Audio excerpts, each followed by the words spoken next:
This is my vlog number 2 for Frosh Week Day 1. So, gumising ako ng super duper maaga dahil, matagal ako mag-ready. And also kasi ang first day ng Frosh Week ay kailangan sa Intramuros kami, kaya may bus na provided para sa amin. Although, paunahan kayo dapat para sa slot seats. At ayan, nakikita nyo yung dalawang cute na girls sa harapan ko. Sila yung mga nakausap ko at mga kabatch ko. And also, did you know yung batch namin ay tawag Centennial Batch dahil 100 years na yung Mapua? Ayan, on the way na kami papuntang Intramuros. Mabilis lang naman ang biyahe namin papuntang Intramuros at saka before you know it, nandiyan na kami. Pagdating namin sa Mapua Intramuros, medyo marami ng mga students doon kasi, start na ng Frosh Week and also class day din. Kapag Frosh Week sa Mapua, dapat hindi ka mahiyain kundi mawawala ka sa Intramuros campus pag hindi mo mahanap ang specific room kung saan nakalagay ang department mo. Thankfully for me, hindi naman siya talaga issue kaya nahanap ko agad yung room ko which is on the south wing, second floor, room 11. Within that room, I met more ETYSB students to connect with.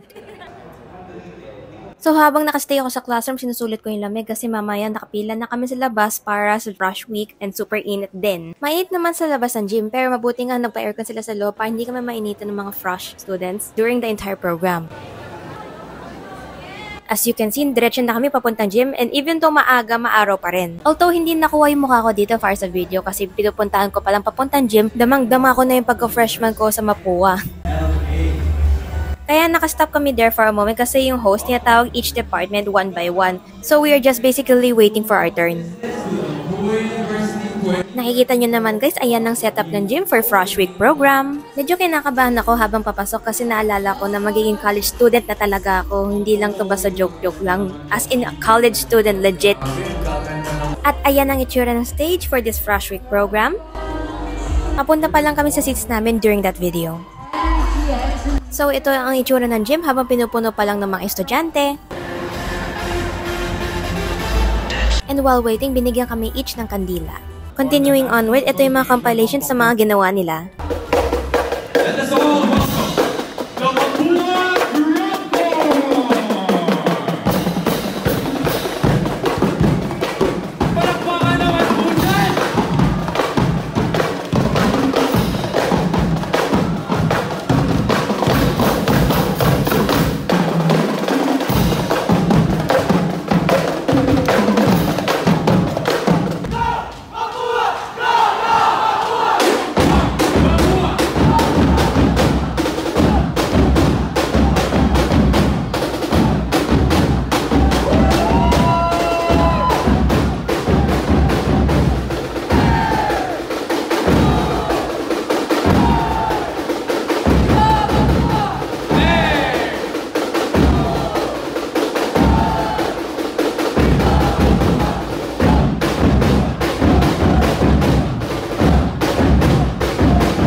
Community, the Centennial Batch, to this year's Frosh Week, the Drum Corps, Cheerfing Cardinals, Mapua Cardinal Singers, XTC, Nexus, MTC, and Folklorico groups will...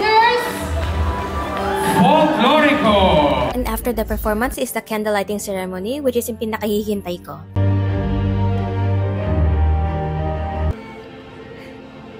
Our lighting ceremony represents the passing of knowledge from generation to generation.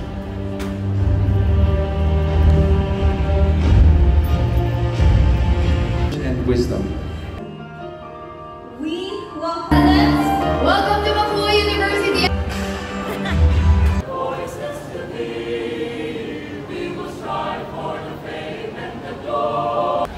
Right after the program, it's lunchtime, kaya naghahanap kami ng upuan kasi sobrang daming tao.